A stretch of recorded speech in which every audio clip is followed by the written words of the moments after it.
ವೀಕ್ಷಕರೆಲ್ಲರಿಗೂ ದೈನಿಕ ರಾಶಿ ಫಲ ವಿಶೇಷ ಕಾರ್ಯಕ್ರಮಕ್ಕೆ ಸ್ವಾಗತ. ಇವತ್ತಿನ ಈ ವಿಡಿಯೋದಲ್ಲಿ ನಾವು ವರ್ಷ 2025 ಜನವರಿ ತಿಂಗಳಿನ 30ನೇ ತಾರೀಕಿನ ದಿನ ಕುಂಭ ರಾಶಿಯ ಫಲಗಳನ್ನು ತಿಳಿದುಕೊಳ್ಳಲಿದ್ದು, ಈ ದಿನ ಕುಂಭ ರಾಶಿಯ ಜಾತಕದವರ ಪಾಲಿಗೆ ಹೇಗೆ ಸಾಬೀತಾಗಲಿವೆ, ಈ ದಿನ ಗ್ರಹ ನಕ್ಷತ್ರಗಳ ಸ್ಥಿತಿಗತಿಗಳೇನು ಮತ್ತು ಇಲ್ಲಿ ಉಂಟಾಗಲಿರುವ ಯೋಗಗಳ್ಯಾವುವು, ಈ ಯೋಗಗಳ ಪ್ರಭಾವ ನಿಮ್ಮ ಮೇಲೆ ಹೇಗೆ ಕಾಣಿಸಿಕೊಳ್ಳಲಿದೆ, ಜತೆಗೆ ಈ ದಿನಗಳಂದು ನೀವು ಹೊಂದಿರಬೇಕಾದ ಎಚ್ಚರಿಕೆ ಏನು ಅನ್ನೋದೆಲ್ಲವನ್ನ ವಿಸ್ತಾರ ರೂಪದಲ್ಲಿ ಇಲ್ಲಿ ತಿಳಿದುಕೊಳ್ಳೋಣ. ಮಾಹಿತಿ ತಿಳಿದುಕೊಳ್ಳುವುದಕ್ಕೂ ಮುನ್ನ ನಮ್ಮ ವಿನಂತಿ ಎಂದರೆ, ನೀವಿನ್ನೂ ನಮ್ಮ ಚಾನೆಲ್ ಸಬ್ಸ್ಕ್ರೈಬ್ ಮಾಡಿಲ್ಲವೆಂದರೆ ದಯವಿಟ್ಟು ಈಗಲೇ ನಮ್ಮ ಚಾನೆಲ್ ಅನ್ನ ಸಬ್ಸ್ಕ್ರೈಬ್ ಮಾಡಿ. ಹಾಗೆ ನಿರಂತರ ವಿಡಿಯೋ ಅಪ್ಡೇಟ್ಸ್ಗಳಿಗಾಗಿ ಪಕ್ಕದ ಬೆಲ್ ಐಕಾನ್ ಕ್ಲಿಕ್ ಮಾಡಿ. ವಂಶ ಪಾರಂಪರ್ಯ ಜ್ಯೋತಿಷ್ಯರು ನಂಬರ್ 1 ವಶೀಕರಣ ಸ್ಪೆಷಲಿಸ್ಟ್. ವೃತ್ತಿ, ಉದ್ಯೋಗ, ಮದುವೆ, ಹಣಕಾಸಿನ ಸಮಸ್ಯೆ, ವ್ಯಾಪಾರ, ಆರೋಗ್ಯ ಸಮಸ್ಯೆಗಳಿಗೆ ಫೋನಿನ ಮೂಲಕ ಪರಿಹಾರ. ಇಂದೇ ಕರೆ ಮಾಡಿ. ವೀಕ್ಷಕರೇ, ದೈನಿಕ ರಾಶಿ ಫಲಗಳನ್ನು ತಿಳಿದುಕೊಳ್ಳುವುದಕ್ಕೂ ಮುನ್ನ ಈ ದಿನ ಗ್ರಹ ನಕ್ಷತ್ರ ತಿಥಿಗಳ ಮಾಹಿತಿ ಮತ್ತು ಯೋಗಗಳ ಕುರಿತು ನೋಡೋಣ. ಈ ದಿನವು ಗುರುವಾರದ ದಿನವಾಗಿರಲಿದ್ದು, ಮಾಘ ಮಾಸದ ಶುಕ್ಲ ಪಕ್ಷದ ಪಾಡ್ಯ ತಿಥಿ ಇರಲಿದೆ. ಪಾಡ್ಯ ತಿಥಿಯು ಈ ದಿನ ಮಧ್ಯಾಹ್ನದ 4:10 ಇರಲಿದ್ದು, ನಂತರದಲ್ಲಿ ಬಿದಿಗೆ ತಿಥಿ ಪ್ರಾರಂಭವಾಗಲಿದ್ದೆ. ಜತೆಗೆ ಈ ದಿನ ಬೆಳಿಗ್ಗೆ 7:15 ಶ್ರವಣ ನಕ್ಷತ್ರದ ಗೋಚರವಿರಲಿದ್ದು, ನಂತರದಲ್ಲಿ ಧನಿಷ್ಠ ನಕ್ಷತ್ರದ ಗೋಚರ ಪ್ರಾರಂಭವಾಗಲಿದ್ದೆ. ಜತೆಗೆ ಈ ದಿನ ಸಂಜೆಯ 6:33 ವ್ಯತಿಪಾತ ಹೆಸರಿನ ಯೋಗ ಇರಲಿದ್ದು, ನಂತರದಲ್ಲಿ ವರಿಯಾನ್ ಹೆಸರಿನ ಯೋಗ ಪ್ರಾರಂಭವಾಗಲಿದ್ದೆ.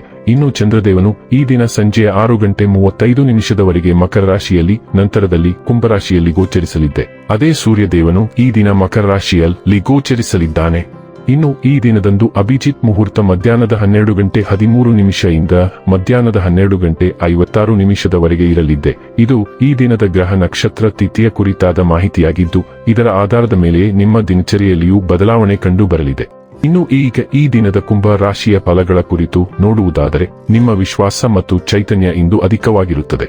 ನಿಮ್ಮ ಹಣವನ್ನು ಉಳಿಸಲು ನೀವು ಇಂದು ನಿಮ್ಮ ಮನೆಯ ಜನರೊಂದಿಗೆ ಮಾತನಾಡಬೇಕು. ಅವರ ಸಲಹೆ ನಿಮ್ಮ ಆರ್ಥಿಕ ಪರಿಸ್ಥಿತಿಯನ್ನು ಸುಧಾರಿಸಲು ಸಹಾಯಕವಾಗುತ್ತದೆ. ಸಂಬಂಧಿಗಳು ನಿಮಗೆ ಅನಿರೀಕ್ಷಿತ ಉಡುಗೊರೆ ತಂದರೂ ನೀವು ಅವರಿಗೆ ಸಹಾಯ ಮಾಡಬೇಕೆಂದು ನಿರೀಕ್ಷಿಸಬಹುದು. ನಿಮ್ಮ ಪ್ರಿಯತಮೆ ಇಡೀ ದಿನ ನಿಮಗಾಗಿ ಪರಿತಪಿಸುತ್ತಾಳೆ. ಒಂದು ಅಚ್ಚರಿಯನ್ನು ಯೋಜಿಸಿ ಮತ್ತು ಇದನ್ನು ನಿಮ್ಮ ಜೀವನದ ಅತ್ಯಂತ ಸುಂದರ ದಿನವನ್ನಾಗಿ ಮಾಡಿ. ಕೆಲಸದ ಪ್ರದೇಶದಲ್ಲಿ ಉತ್ತಮವಾಗಿ ಅನುಭವಿಸುವ ದಿನಗಳಲ್ಲಿ ಒಂದು ದಿನ ಇದು. ಇಂದು ನಿಮ್ಮ ಸಹೋದ್ಯೋಗಿಗಳು ನಿಮ್ಮ ಕೆಲಸವನ್ನು ಪ್ರಶಂಸಿಸುತ್ತಾರೆ ಮತ್ತು ನಿಮ್ಮ ಬಾಸ್ ಸಹ ನಿಮ್ಮ ಕೆಲಸದಿಂದ ಸಂತೋಷಪಡುತ್ತಾರೆ. ಉದ್ಯಮಿಗಳು ಸಹ ತಮ್ಮ ವ್ಯಾಪಾರದಲ್ಲಿ ಪ್ರಯೋಜನವನ್ನು ಪಡೆಯಬಹುದು. ನಿಮ್ಮ ಸಂವಹನ ಕೌಶಲಗಳನ್ನು ಪರಿಣಾಮಕಾರಿ ಎಂದು ನಿಮ್ಮ ಸಂಗಾತಿ ಇಂದು ನಿಜವಾಗಿಯೂ ಒಂದು ಅಸಾಧಾರಣ ಮನಸ್ಥಿತಿಯಲ್ಲಿದ್ದಂತೆ ತೋರುತ್ತದೆ. ನೀವು ಕೇವಲ ಅವರಿಗೆ ಇದನ್ನು ನಿಮ್ಮ ವೈವಾಹಿಕ ಜೀವನದ ಅತ್ಯುತ್ತಮ ದಿನವಾಗಿ ಮಾಡಲು ಸಹಾಯ ಮಾಡಿದರೆ ಸಾಕು.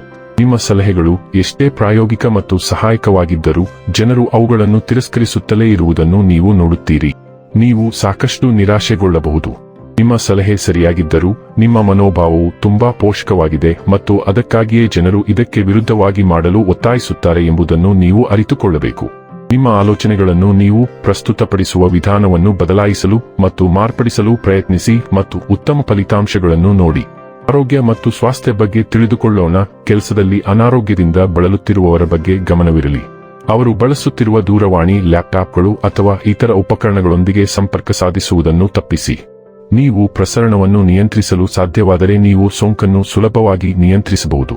ನೀವು ಪರೋಪಕಾರಿ ಆತ್ಮ ಮತ್ತು ಇತರ ಜೀವ ಸಂಪನ್ಮೂಲಗಳಿಗೆ ಪ್ರಯೋಜನವನ್ನು ನೀಡುವಷ್ಟು ಸಮರ್ಥರಾಗಿರುವ ಯಾವುದೇ ಮನುಷ್ಯನಿಲ್ಲ. ನಿಮ್ಮ ಬಗ್ಗೆಯೂ ಕಾಳಜಿ ವಹಿಸಿ. ಡೈಲಿ ಲವ್ ಮತ್ತು ರಿಲೇಶನ್ಶಿಪ್ ಬಗ್ಗೆ ತಿಳಿದುಕೊಳ್ಳೋಣ. ನೀವು ಪ್ರಣಯಭರಿತರಾಗಿರಲು ಬಯಸುತ್ತೀರಿ ಮತ್ತು ಇಂದು ನಿಮ್ಮ ಸಂಗಾತಿಯೊಂದಿಗೆ ವಿಶೇಷ ಸಮಯವನ್ನು ಹಂಚಿಕೊಳ್ಳಲು ಯೋಜಿಸಿರಬಹುದು.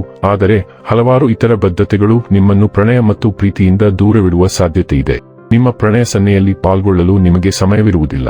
ಆದರೆ ಇಂದು ನೀವು ಏನನ್ನು ವಿಸ್ತಾರವಾಗಿ ನಿರ್ವಹಿಸಲು ಸಾಧ್ಯವಾಗದಿದ್ದರೂ ಸಹ ಸಣ್ಣ ಮತ್ತು ಸಿಹಿ ಸನ್ನೆಯನ್ನು ಸೇರಿಸಲು ಪ್ರಯತ್ನಿಸಿ. ವೃತ್ತಿ ಮತ್ತು ಹಣ ಬಗ್ಗೆ ತಿಳಿದುಕೊಳ್ಳೋಣ. ನಿಮ್ಮ ಕೆಲಸವನ್ನು ಪೂರ್ಣಗೊಳಿಸಲು ಲಭ್ಯವಿರುವ ಅತ್ಯುತ್ತಮ ಆಯ್ಕೆಯಾಗಿರುವ ಯಶಸ್ವಿ ವೃತ್ತಿಪರರೊಂದಿಗೆ ನೀವು ಒಪ್ಪಂದಕ್ಕೆ ಬರಬಹುದು. ಆದರೆ ಅವರೊಂದಿಗೆ ಪಾಲುದಾರಿಕೆಯನ್ನು ರೂಪಿಸುವ ಮೊದಲು ಜಾಗರೂಕರಾಗಿರಿ. ಕೆಲಸದ ನಿಯೋಜನೆಯ ಮಧ್ಯದಲ್ಲಿ ಅವರು ತಮ್ಮ ದರಗಳನ್ನು ಹೆಚ್ಚಿಸುವ ಸಾಧ್ಯತೆಗಳಿವೆ. ಹೆಚ್ಚಳ ದರವನ್ನು ತೇಲುವಂತೆ ಬಿಡಬಾರದು ಎಂಬ ಒಪ್ಪಂದಕ್ಕೆ ಹೋಗುವುದು ಉತ್ತಮ ಆಯ್ಕೆಯಾಗಿದೆ. ಇನ್ನು ಕೊನೆಯದಾಗಿ ಈ ದಿನ ಮಾಡಿಕೊಳ್ಳಬೇಕಾದ ಉಪಾಯಗಳ ಕುರಿತು ನೋಡುವುದಾದರೆ, ಸಾಸಿವೆ ಎಣ್ಣೆಯಲ್ಲಿ ನಿಮ್ಮ ಮುಖದ ಪ್ರತಿಬಿಂಬವನ್ನು ನೋಡಿ. ಅದೇ ಸಾಸಿವೆ ಎಣ್ಣೆಯಲ್ಲಿ ಹಿಟ್ಟಿನಿಂದ ಮಾಡಿದ ಸಿಹಿ ಹುಂಡಿಗಳನ್ನು ಫ್ರೈ ಮಾಡಿ ಮತ್ತು ಅವುಗಳನ್ನು ಪಕ್ಷಿಗಳಿಗೆ ಆಹಾರವಾಗಿ ನೀಡಿ. ಇದು ಹಣಕಾಸಿನ ವೇಗದ ಬೆಳವಣಿಗೆಗೆ ಸಹಾಯ ಮಾಡುತ್ತದೆ. ವೀಕ್ಷಕರೇ, ಇದಾಗಿತ್ತು ಕುಂಭ ರಾಶಿಯ ಜಾತಕದವರ ದೈನಿಕ ರಾಶಿ ಫಲದ ಮಾಹಿತಿ. ಮಾಹಿತಿ ಇಷ್ಟವಾದರೆ ವಿಡಿಯೋವನ್ನು ಲೈಕ್ ಮತ್ತು ಶೇರ್ ಮಾಡಿ. ಹಾಗೆ ಚಾನೆಲ್ ಸಬ್ಸ್ಕ್ರೈಬ್ ಮಾಡುವುದರ ಜೊತೆಗೆ ನಿರಂತರ ವಿಡಿಯೋ ಅಪ್ಡೇಟ್ಸ್ಗಳಿಗಾಗಿ ಪಕ್ಕದ ಬೆಲ್ ಐಕಾನ್ ಕ್ಲಿಕ್ ಮಾಡಿ.